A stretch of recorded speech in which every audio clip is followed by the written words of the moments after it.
Donc, bienvenue à tous. Nous nous retrouvons ensemble autour de cette parole, ici et puis aussi sur le message par Internet. Je veux saluer tout le monde et on est vraiment heureux de nous retrouver ensemble autour de la parole du Seigneur. Et ce matin, donc, je vais partager avec vous ce texte de Jésus qui répondait à une question pertinente de ses disciples qui était « Seigneur, enseigne-nous à prier ». Alors on va découvrir qu'il y a peu et beaucoup d'enseignements sur la prière dans la parole. Et je voudrais vous donner juste quelques éléments. On aura certainement l'occasion de revenir, et puis je vous invite à continuer à réfléchir, parce que vous verrez que finalement il y a une multitude de sujets de prière. Alors, je crois que quand on s'adresse au Seigneur, on s'adresse à lui de plusieurs manières. Est-ce que vous pouvez, avec moi, vous rappeler, comment on va dire ça, un peu les différents types de prières? Par exemple, ce matin, c'était quoi? Essentiellement de la louange. D'accord. Hein? Alors, la louange, il y a la prière, donc je l'ai dit. Qu'est-ce qu'il y a d'autre encore? L'adoration. D'accord. L'intercession. Intercession. Voilà. Intercession, prière. C'est un petit peu proche. Et une intercession très très fervente. Supplication. Supplication. Ok. Hein? On retrouve ces termes-là dans l'Écriture. Alors, nous allons lire tout de suite les versets où Jésus donc dit, eh bien voici comment vous devez prier. Matthieu 6, versets 6 à 15. J'ai raccourci un peu, vous pourrez lire tout le contexte. Elle dit, mais toi quand tu pries, entre dans ta chambre, ferme ta porte et prie ton Père qui est dans le lieu secret, et ton Père qui voit dans le secret te le rendra. En priant, ne multipliez pas de vaines paroles, comme les païens, qui s'imaginent qu'à force de paroles, ils seront exaucés. Ne leur ressemblez pas, car votre Père sait de quoi vous avez besoin avant que vous le lui demandiez. Voici donc comment vous devez prier. Notre Père qui est aux cieux, que ton nom soit sanctifié, que ton règne vienne, que ta volonté soit faite sur la terre comme au ciel. Donne-nous aujourd'hui notre pain quotidien. Pardonne-nous nos offenses, comme nous pardonnons aussi à ceux qui nous ont offensés. Ne nous laisse pas entrer dans la tentation, mais délivre-nous du malin. Car c'est à toi qu'appartiennent, dans tous les siècles, le règne, la puissance et la gloire. Amen. Si vous pardonnez aux hommes leurs fautes, votre Père Céleste vous pardonnera aussi. Mais si vous ne pardonnez pas aux hommes, votre Père ne vous pardonnera pas non plus vos fautes. Amen. En introduction, je parle tout de suite de la fin pour rappeler une clé importante. Le pardon, c'est la clé de la prière, de la louange et de l'adoration. Le pardon, c'est le message de la bonne nouvelle de l'Évangile. Le pardon, c'est la plus belle, la plus grande et la plus extraordinaire des choses que Dieu a faites pour nous au travers de Jésus, qui s'est sacrifié lui-même, qui a pris une chair semblable à la nôtre et qui est venu nous chercher, nous sauver, nous racheter, pardonner tous nos péchés pour que nous puissions entrer dans le ciel. Par son sang versé à la croix du Calvaire, tout se paye, il n'y a rien de gratuit, j'aime à le dire, et même le péché a un prix, et le salaire du péché, c'est la mort. Et pour que nous puissions échapper à la mort et au jugement, Jésus est mort à notre place. Échapper à la mort, que la Bible appelle la seconde mort, hein, celle qui est la perdition éternelle de nos âmes. Donc, quand nous avons fait ensemble la liste de ces différentes prières, nous avons la possibilité de voir que, et j'aimerais le dire ce matin, la clé, finalement, au lieu de mettre le mot prier, on pourrait dire parler à Dieu, ou parler avec Dieu. Alors, les enfants, on va vous donner le papier. Vous allez trouver donc ce mystérieux verset à traduire. Hein? Voilà. Et vous verrez que, et c'est ce que je voulais vous dire, les enfants, écoutez-moi, hein, ce que je voulais vous dire à tous, c'est que vous êtes complètement concernés par la prière, vous aussi. Donc parlez à Dieu et parlez avec Dieu. Le premier élément qui est fort ici, et vous savez que j'insiste dessus beaucoup, c'est essentiel, c'est parler, c'est-à-dire dire des choses. Alors, certains me disent, je prie dans ma tête. Alors, ça marche un tout petit peu. Ça marche un tout petit peu parce que vous avez lu comme moi que Dieu connaît ce qu'on va lui demander dans la prière, même avant qu'on le dise. Donc peut-être même avant de l'avoir pensé, Dieu sait déjà ce qu'on va dire. C'est d'une utilité très moyenne. Par contre, avant qu'on le prie, Dieu sait déjà ce dont nous avons besoin. Et ça, c'est quelque chose qui m'intéresse.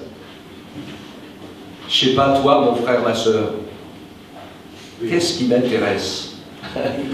Savoir, parce que Dieu qui m'a créé connaît mes réels besoins.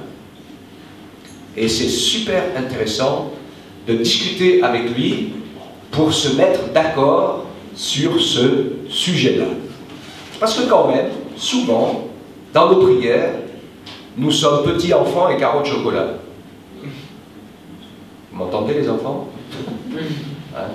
J'étais chez ma fille, et il y a un de ses petits, du matin au soir, il ne parle pas beaucoup, hein, il a 2 ans.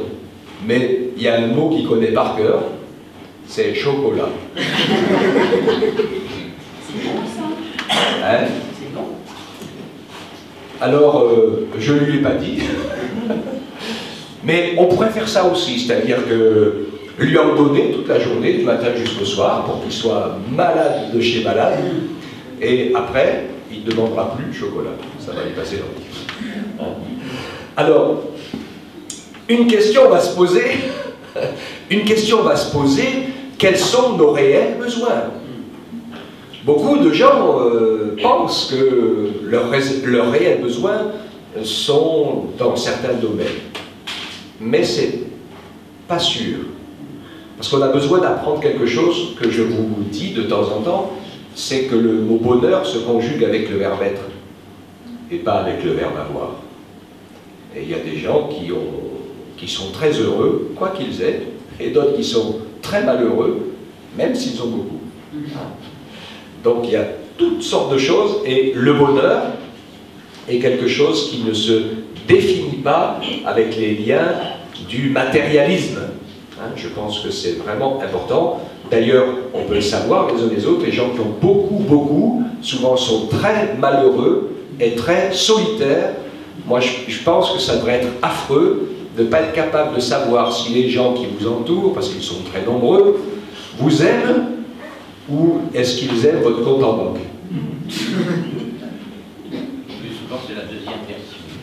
Très souvent, c'est la deuxième version, parce qu'il est évident que ceux qui n'ont pas grand-chose, apparemment, n'ont pas beaucoup d'amis, ni de gens qui les aiment. Et ceux qui n'ont rien, alors c'est encore plus court. Hein.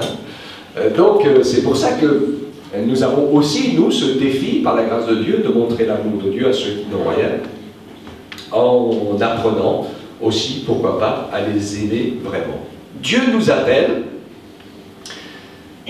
plus à parler avec lui que à prier au sens religieux du terme. Et moi j'aimerais bien, et j'aime bien utiliser le mot prier, et j'aime moins parce que je sais que dans l'esprit des gens, ça a une connotation religieuse, comme les païens. Il y a des gens qui se disent chrétiens, mais la Bible les traite de païens. Ceux qui répètent des fils et des chaînes de paroles, toujours les mêmes, s'imaginant qu'à force de réciter un certain nombre de prières, on va finir par faire changer Dieu d'avis. Mais ça ne marche pas. C'est plus qu'enfantin, c'est parfois, je dirais, à mon avis, même un peu humiliant pour Dieu. Parce que Dieu n'est pas un enfant, ni quelqu'un de méchant. Il nous a créés, donc il est plus intelligent que nous.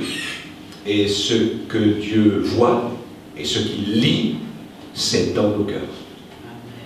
Et si dans nos cœurs il n'y a pas d'amour et de la dureté, c'est difficile d'avoir un dialogue. Si dans nos cœurs on prend Dieu pour moins que rien, en lui récitant des milliers de prières qui sont toujours les mêmes, en croyant qu'on va satisfaire sa grâce et sa bonté, comme les religieux de l'époque de l'Ancienne Alliance qui multipliaient les sacrifices à l'infini pour être sûr que Dieu les bénisse. Et un des prophètes leur a dit un jour que Dieu avait en horreur la multitude de leurs sacrifices. Parce que normalement, le sacrifice était voulu sous l'Ancienne Alliance pour faire mal à notre cœur. Comprenez ça? Ce n'est pas le sang versé qui plaisait à Dieu qui lui était agréable. Ce qui lui était agréable, c'est que notre cœur entre en souffrance en réalisant la gravité du péché qui obligeait à faire mourir des innocents, des êtres innocents, des animaux, pour couvrir le péché. Et c'est ce que Dieu voulait, qu'il y ait un esprit de crainte, de repentance et d'humiliation. Ce n'est pas une multitude de sacrifices que Dieu voulait, c'était juste préparer et mettre en valeur ce qui allait se passer avec le sacrifice de Jésus, qui allait venir plus tard. D'accord? Mais l'esprit de l'homme, j'accuse aucune religion, parce que la religion, c'est l'esprit de l'homme. L'esprit de l'homme est religieux. Alors il transforme ce que Dieu veut dire à sa manière. Et c'est pour ça que c'est tellement, tellement important d'entamer un dialogue avec Dieu. Vous allez me dire, comment je vais faire pour entamer le dialogue? Eh bien, en lui parlant, comme je vous parle. Ou en lui parlant, comme nous parlons entre nous, quand nous nous parlons avec respect. Parce que des fois, les hommes, quand ils parlent entre eux, c'est pas très respectueux parfois. Hein? Mais de pouvoir aller à la recherche de quelque chose. Ça, c'est notre partage à nous. Et comment Dieu peut-il me parler? Le premier moyen par lequel Dieu me parle, c'est par sa parole. C'est grand la Bible. Il y a beaucoup de choses si vous voulez tout lire. Mais quand on veut tout lire et se laisser toucher par l'esprit de la parole de Dieu avec une multitude d'informations et de détails, la plupart du temps, vous allez trouver 90% des réponses à votre demande. Je vais essayer d'éviter le mot prière. Hein? Des réponses à votre demande, à votre questionnement, à votre interrogation. Vous allez la trouver, cette réponse, dans la parole. Et je pense que pour plusieurs d'entre nous qui connaissons le Seigneur depuis des années, qui lisons très régulièrement sa parole, de tout notre cœur, parce que c'est important, il y a des moments dans notre prière, je discute avec le Seigneur, et j'ai une question là, dans ma tête, et puis un verset de l'Écriture arrive, il s'imprime à mon esprit, tout. Ah ouais, c'est la réponse. Maintenant, Dieu nous parle aussi par les dons spirituels, d'une manière surnaturelle, par la bouche de quelqu'un, ou à notre propre cœur aussi, nous dit l'Écriture, par des visions, des songes, et autre chose. Mais nous qui connaissons le Seigneur et qui aimons sa parole, nous ne marchons pas et fonctionnons pas que par les visions, les songes et les dons spirituels. Nous trouvons les réponses de Dieu dans sa parole, et nous savons qu'il peut aller au-delà si tel est nécessaire pour nous dire certaines choses. Alors voyez-vous, il parle de plusieurs attitudes par rapport au fait de vouloir parler avec lui. La première chose, c'est le secret de la chambre. Ça, c'est pour tuer le côté religieux, où il y a des gens qui ne font des prières que quand ils sont dans une religion, ou dans un lieu religieux. Et autrement, dans leur vie personnelle, ils ne parlent jamais avec le Seigneur. Nous savons que parler avec Dieu, là où c'est important, c'est de pouvoir venir à lui de tout son cœur, sincèrement, sachant qu'il est Dieu, avec la recherche de réponses, avec la patience parfois, pour attendre la réponse. Je me rappelle de cette personne qui est venue ici pendant plusieurs mois pour qu'on prie pour elle, pour sa maladie, et puis tout d'un coup, eh bien, le Seigneur l'a guérie. Elle aurait pu faire comme beaucoup de personnes qui sont venues une fois, hop, ça ne marche pas, ben, Dieu n'existe pas, adieu, au revoir et à la prochaine. Finalement, il y a eu quelque chose d'autre qui s'est passé, et le Seigneur ne répond que très rarement à ce genre de prière unique et qui s'arrête d'un coup. Parce qu'il sait que dans cette prière-là, ce n'est pas de la prière. C'est juste une demande. Si ce que la personne demande à Dieu, elle le trouvait au supermarché, elle irait au supermarché le chercher. Mais comme la personne pense qu'il n'y a que peut-être Dieu qui peut le lui donner, donc elle demande à Dieu de le lui donner. Mais c'est pas ça, une relation avec Dieu. Dieu veut être notre Père, il veut être notre frère, il veut être notre ami, il veut vivre avec nous. La vie de Dieu, elle circule en nous à partir du moment où nous entamons le dialogue. Sinon, si c'est juste pour avoir quelque chose comme ça, c'est peu utile, voire même contraire à ce que Dieu voudrait faire. Quand les 10 lépreux sont venus voir Jésus, il y en a un qui, les 10 ont été guéris, il n'y en a qu'un seul qui est revenu sur ses pas. Et Jésus dit, ah, eh bien, où sont les 10 autres? Il a fait beaucoup de miracles, le Seigneur, à Capernaum et dans d'autres endroits. Et vous savez qu'à la fin de son discours, alors je ne vais pas être négatif, mais je le suis quand même un peu, hein, à la fin de tous ces discours et de tous ces miracles, Jésus donne une parole incroyable et terrible à la fois. Il annonce le malheur et le jugement terrible sur ces villes. Malheur à toi, Capernaum, etc., etc. Il fait la liste des villes. Il a fait de nombreux miracles, parce que d'ici tous les miracles qui ont été faits au milieu de toi avaient été faits dans Sodome et dans Gomorrhe, eh bien il y a longtemps que eux, ils se seraient repentis en prenant le sac et la cendre et en demandant pardon à Dieu pour leurs péchés. Mais ceux de la génération, ils ont juste pris les miracles impossibles et ils ont dit merci, à la prochaine. Quand j'aurai besoin, je reviendrai. Ok?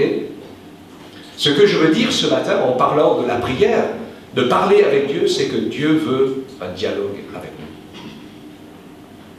Il veut que nous entamions une relation, que nous entrions en connaissance l'un avec l'autre, et en connexion l'un avec l'autre. Et pour cela, évidemment, il y a quand même un certain nombre de choses à faire, et surtout une qui est importante. C'est important de regarder ce que dit la parole de Dieu. Qu'est-ce qui est la priorité à faire pour s'approcher de Dieu dans la prière? Eh bien, c'est la repentance.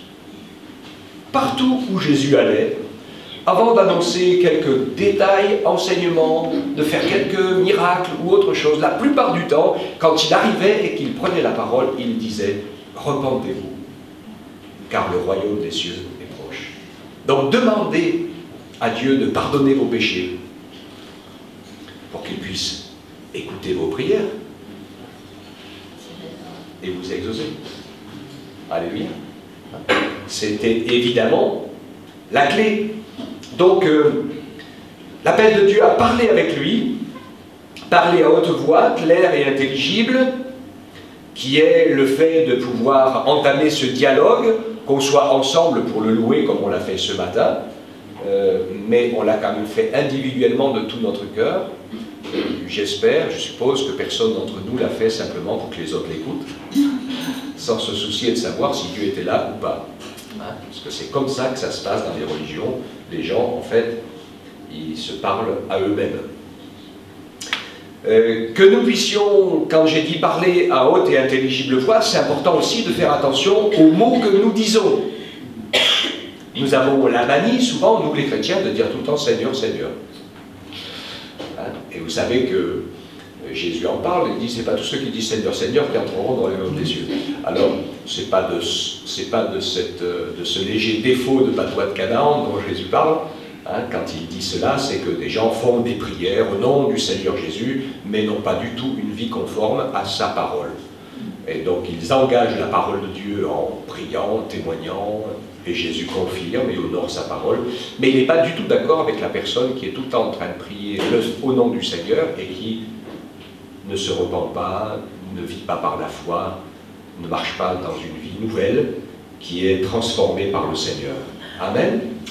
Parler à haute voix, clair et intelligible. Ne pas dire tout le temps Seigneur, Seigneur. On n'est pas des mendiants. Faisons attention quand on prie, et Dieu n'est pas sourd. Pensez à tout ça. Ok, hein? Ça va nous aider à y voir plus clair. Puis, écoutons. Le plus difficile, en fait, c'est peut-être pas de parler, bien que, quand on est timide, c'est compliqué. Mais quand vous êtes tout seul dans votre chambre, dans une pièce, ou dans les bois, dans la nature, en train de marcher, c'est pas difficile de parler à haute voix. Le plus difficile pour nous, c'est d'écouter. Alors ça l'est pour moi, hein. Je pense que ça l'est pour nous tous, mais très souvent j'ai un petit sourire, parce que quand je discute avec quelqu'un et que je lui parle de quelque chose, la personne me répond à côté. Ce qui prouve qu'elle ne m'a pas écouté. Juste un mot. Le premier mot de ma demi-phrase, ce qui lui a provoqué une réponse, mais qui a rien à voir avec la phrase tout entière si la personne m'avait écouté jusqu'au bout. Et on fait tous pareil. Moi aussi. J'ai tendance à répondre avant d'avoir fini d'écouter. Et c'est pour ça que quand Dieu a donné la loi, avant de donner la loi, il dit « écoute ». Et c'est tellement important pour nous de nous mettre à écouter, à apprendre à lire la Bible sans arrière-pensée, sans formatage religieux, à lire les choses tout simplement et à les croire comme des enfants, en étant capable de relire en disant « mais est-ce que c'est bien ça que ça veut dire ?» Parce que des fois on lit toujours la même chose, de la même manière. Ce matin j'étais en train de lire, je me suis rendu compte que j'ai remplacé un mot par un autre dans ma lecture. Dans mon idée, c'était les pharisiens et comment c'était les autres, les sadducéens, je crois, et c'était ça que j'avais lu, mais quand je suis revenu en arrière, et c'était pas ça. C'était les pharisiens et autre chose. Donc, attention, hein, en lisant la parole, de pouvoir écouter. Alors maintenant, quand Jésus donne cette petite prière, en fait, ce que je remarque, c'est qu'elle écoute. Okay? Elle n'est pas un texte à réciter par cœur, à des milliers de reprises, puisqu'elle contrarierait, en faisant ainsi, elle contrarierait les mots qui étaient écrits plus haut, où il est dit en priant ne multipliez pas de vaines paroles comme les païens qui s'imaginent qu'à force de paroles ils seront exaucés. Donc même si c'est une belle prière, même si elle est inspirée, mais que je la répète tout le temps, alors ça ne va pas passer. Écoutez-moi, aucun d'entre nous ne parlerait avec ses enfants, ses parents, ses amis ou ses voisins comme ça. D'accord? On ne viendrait pas le voir en lui répétant toujours un texte qu'on a appris par cœur, en lui répétant 50 fois, 100 fois. Hein, on n'oserait pas, parce qu'on vraiment on passerait pour des fêlés, on le serait d'ailleurs. Hein. Et vous croyez qu'on passe pour quoi auprès de Dieu quand on fait comme ça, hein? Enfin, c'est qu'on le prend pour je ne sais pas quoi. Hein. Non, quand le Seigneur Jésus donne ce texte, en fait, il donne comme un plan, comme un ordre des choses, les priorités, quelles sont les choses qui doivent être dans notre esprit quand nous nous approchons de lui. La première des choses qui vient à notre esprit, c'est notre Père qui est aux cieux, que ton nom soit sanctifié. Alors, quand il dit notre Père, ça sous-entend quelque chose qui est deux choses qui sont importantes. D'abord que c'est mon Père, Dieu est mon Père. Pour que Dieu soit mon Père, il faut que je sois né de nouveau. et que je l'ai accepté comme mon sauveur. Alléluia. Alors, dans plusieurs esprits religieux, le mot « notre Père », c'est qu'il vous voit Dieu. Où il parle à la troisième personne. Mais, quand Jésus dit ça, c'est pas dans ce sens qu'il dit ça. C'est qu'il le dit avec ses disciples qui sont autour de lui, comme on peut le dire ensemble, nous, ici, c'est notre Père à tous. Ça veut dire que, parce que c'est lié avec le pardon dont on parle à la fin, hein, ça veut dire que même quand je prie, tout seul, dans le lieu secret, ou quand je prie avec mes frères et sœurs, puisqu'il dit aussi que quand on demande quelque chose à Dieu à plusieurs, eh bien il le fait, que si on est 2 ou 3 rassemblés en son nom, il est présent, etc. Donc il y a, la Bible nous parle même de la communauté de prière, et des réunions de prière, on le sait, c'était une des forces de la première Église, de se retrouver ensemble pour prier, on le sait très bien, et on fait notre possible pour y être, à prier ensemble. Donc on sait que c'est fort et important, et dans ce sens-là, eh bien, on inclut le fait qu'on ait tous un même cœur pour le prier. Si vous vous mettez d'accord pour demander ensemble quelque chose à votre Père, il est là dans les lieux célestes, eh bien, il va nous l'accorder. Amen. Des fois, la difficulté, c'est de nous mettre d'accord. Ok. Et notre Père, il va vraiment dans cette appartenance à Dieu, qui est mon Père, et cette appartenance à ses enfants, ceux qui sont nés de nouveau, qui connaissent le Seigneur Jésus, et avec qui je vis la foi, je partage la foi, pour que ma foi grandisse. Et ça nous parle de manière importante de la place que Dieu doit avoir dans notre cœur. C'est lui qui est dans le ciel, et c'est son nom que nous voulons sanctifier.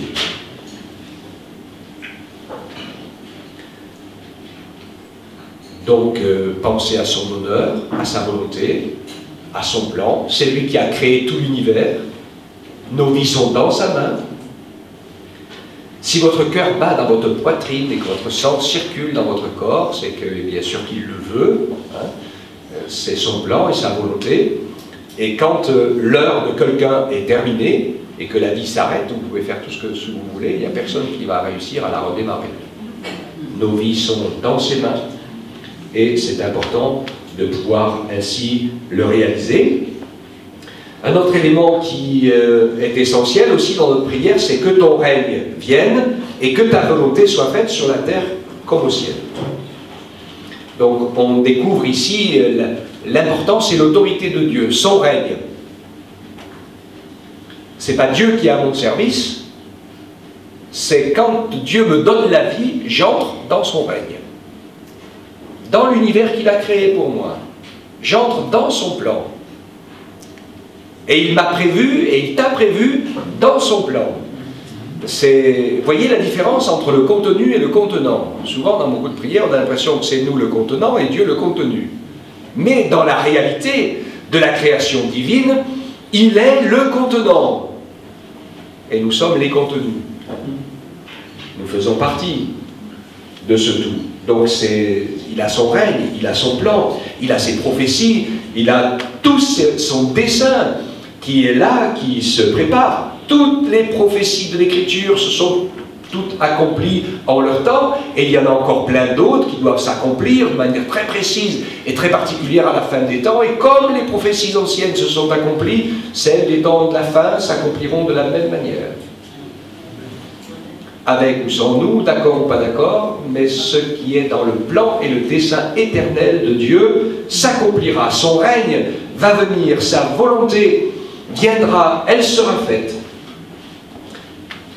Mais la priorité que nous avons, nous en tant que ses enfants, c'est par Jésus, par son sang versé à la croix qui pardonne nos péchés, qui nous réconcilie avec notre Père. Alors nous pouvons déjà entrer dans son règne et entrer dans sa volonté. Le royaume des cieux est au milieu de vous, disait Jésus. Alors c'était difficile à comprendre pour beaucoup de gens, mais pour les disciples qui l'ont suivi, ils ont compris très très vite.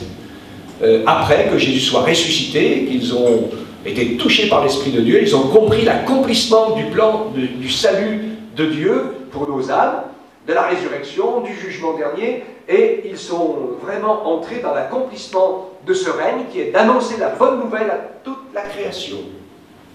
Ce qui est notre mission à nous aussi. Et nous savons, il y a des gens qui disent « Oh, depuis le temps que vous dites que Jésus va revenir, il ne revient toujours pas. » Heureusement pour nous. Et pour ceux qui pensent ça, parce que la patience de Dieu fait que, tant que les conditions de vie humaines ne seront pas affectées par le péché, par la misère et les démons au point que plus personne ne puisse se convertir, Dieu patientera. Tant qu'il y aura encore le moyen de sauver quelqu'un, de sauver une âme jusqu'à la dernière, eh bien Dieu patientera. Et ça c'est la grâce de Dieu.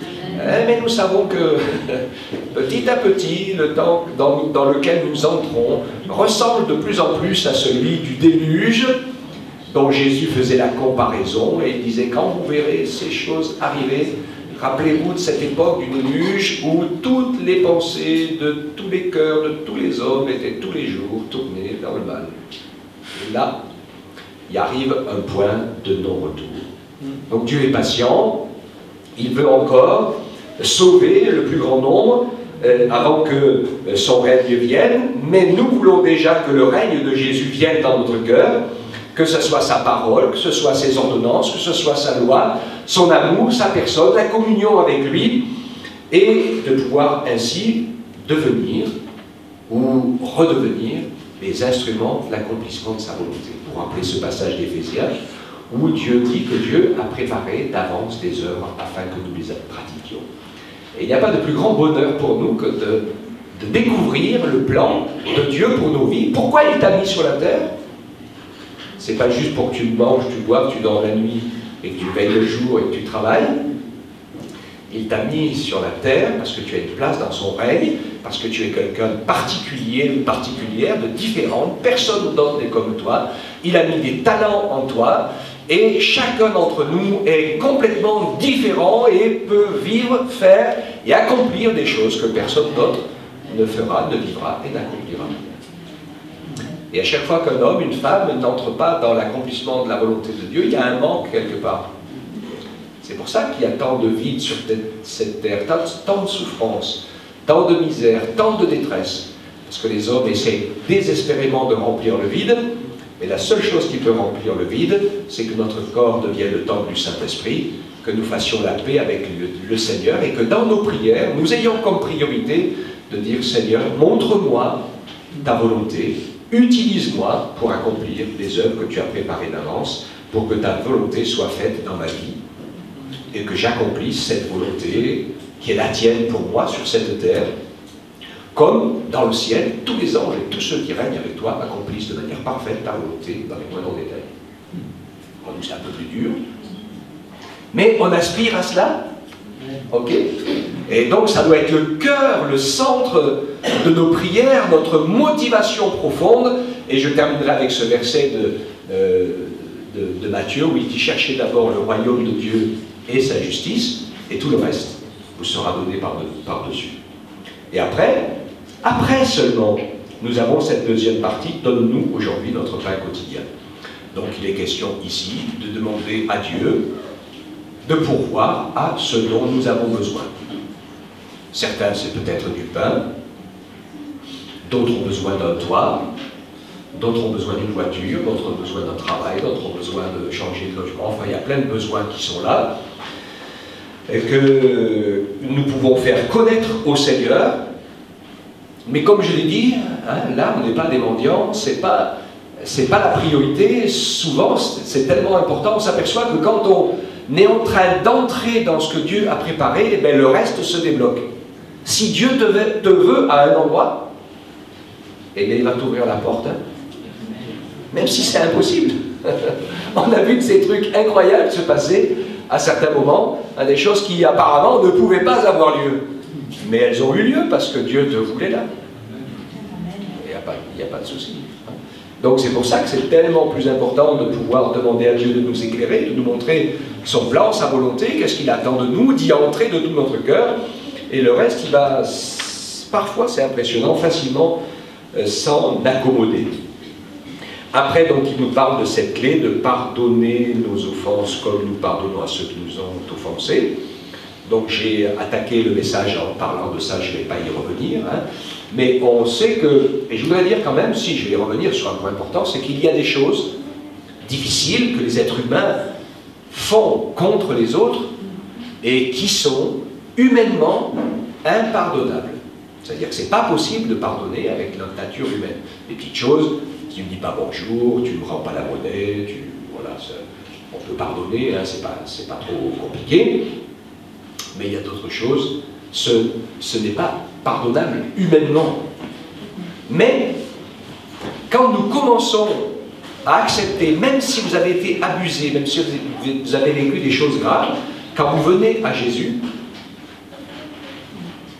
passez par la petite porte qui est de vous repentir de vos propres péchés, pour lui demander le pardon et le salut. Et vous verrez que ce principe de repentance, pardon, salut est un principe vital, surpuissant, que le Saint-Esprit va mettre en vous et qui va vous rendre capable de pardonner et de guérir de l'impardonnable.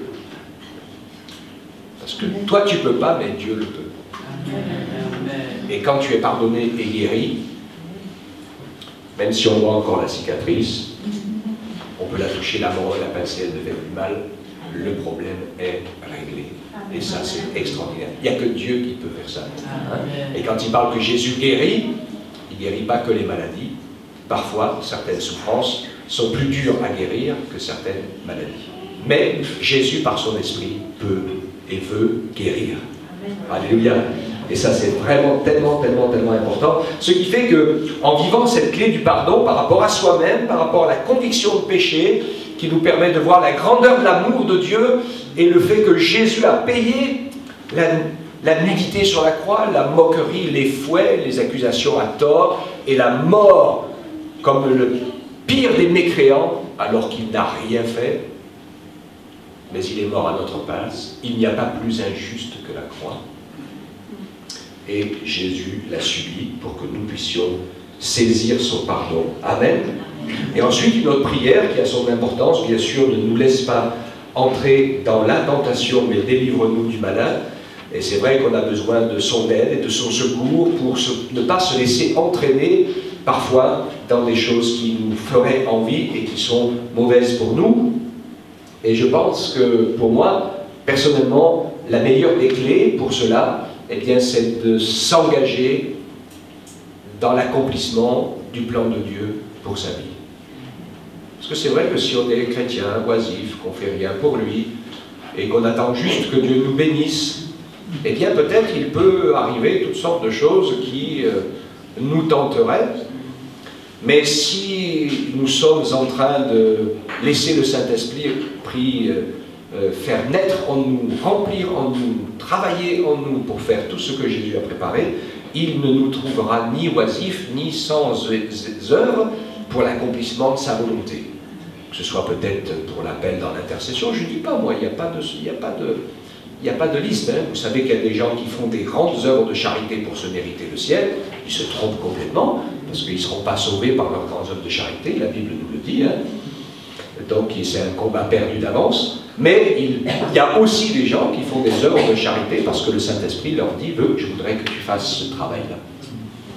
Parce que ce travail est selon ton cœur.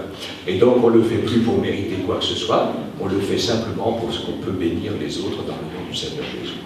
Ça, ou la prière, ou la louange, ou la prédication de la parole, ou les visites, ou etc. Enfin, une multitude de choses qui peuvent nous être inspirées par le Seigneur et qui nous permettent ainsi de pouvoir travailler pour lui, œuvrer de tout notre cœur, avec humilité et simplicité, comme dit la parole, que celui qui est debout ne prenne garde qu'il ne tombe, hein, parce qu'il y a des gens qui ont dit « Ouh là là, ça n'arrivera jamais ».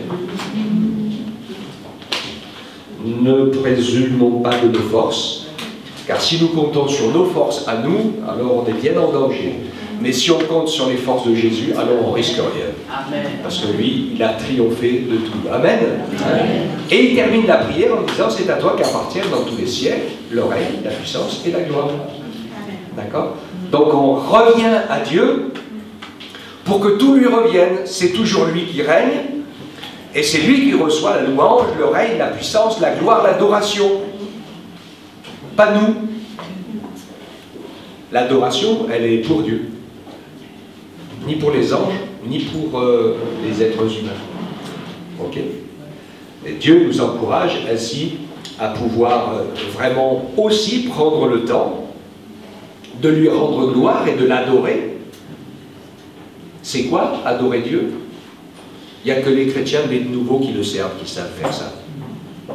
Prendre du temps dans sa présence, sans rien avoir à lui demander. Comme deux amoureux qui sont ensemble.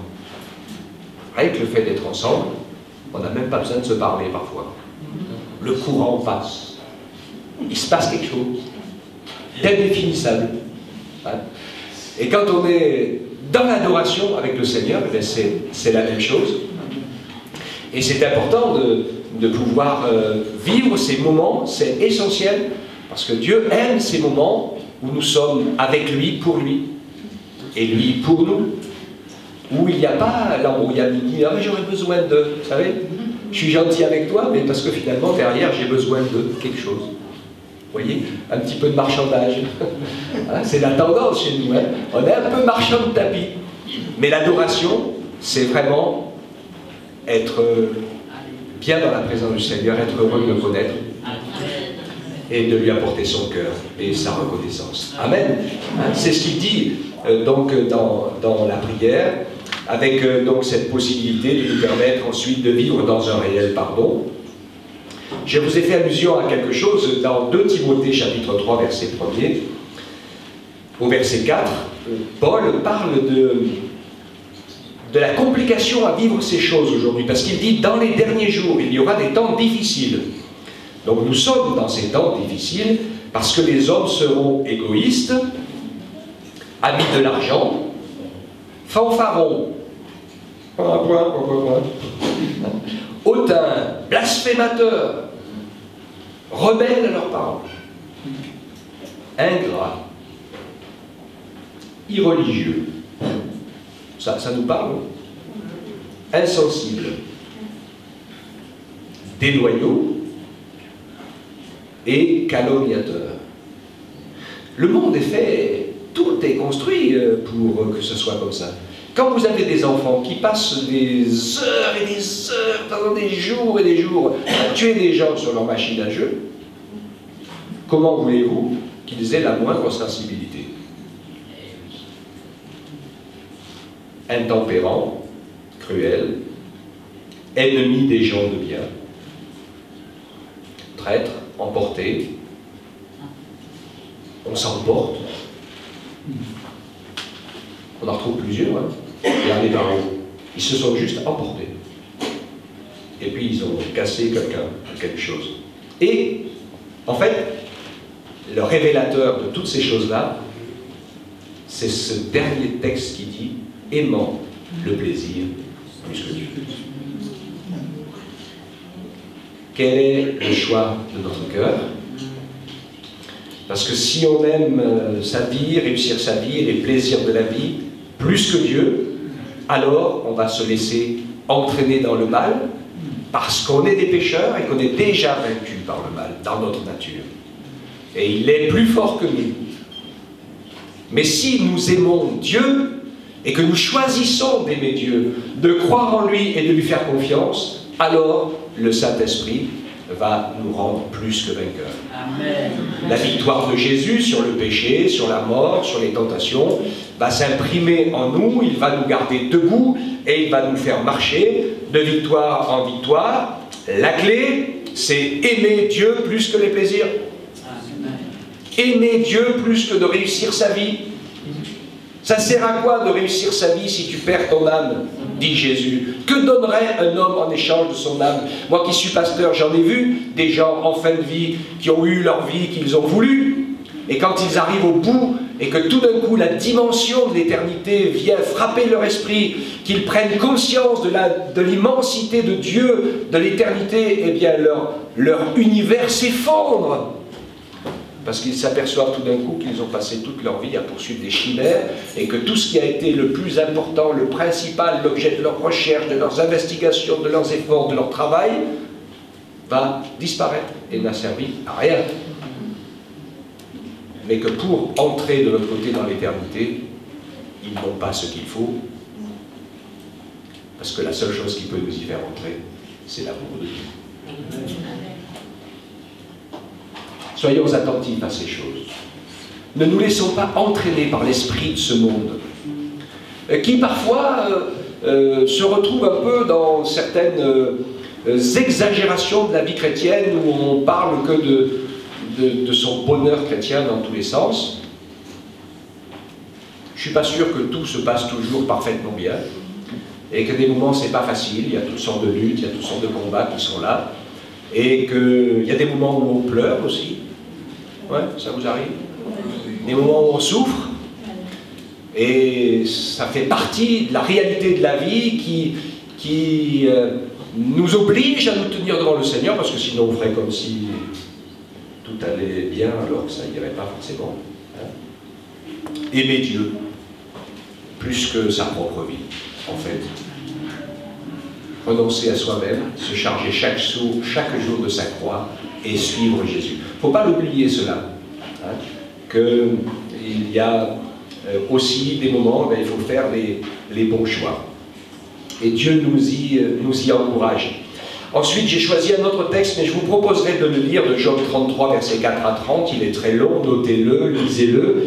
Vous verrez comment Dieu parle aux êtres humains. Dieu parle toujours. Dans la vie d'un homme, d'une femme, il parle 2-3 fois, de manière très forte, à qui veut bien l'entendre. Mais souvent, on ne l'entend pas.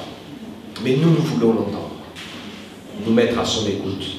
Ce murmure doux et léger que Dieu nous fait entendre de sa voix quand on a laissé nos voix à nous de côté et nos envies, et qu'on a tout mis par terre et qu'on a dit Seigneur, me voilà, me voici, je suis devant toi, montre-moi, explique-moi. Donc même les enfants peuvent faire cette prière.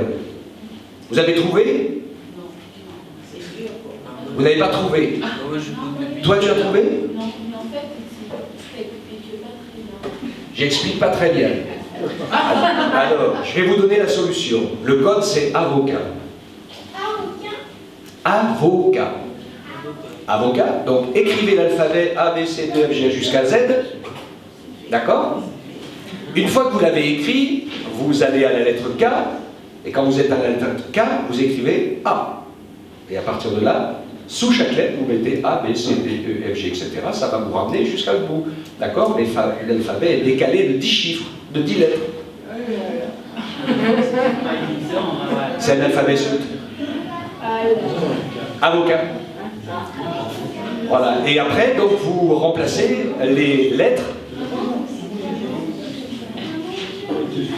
Et vous allez trouver, donc je ne vous donne pas la réponse.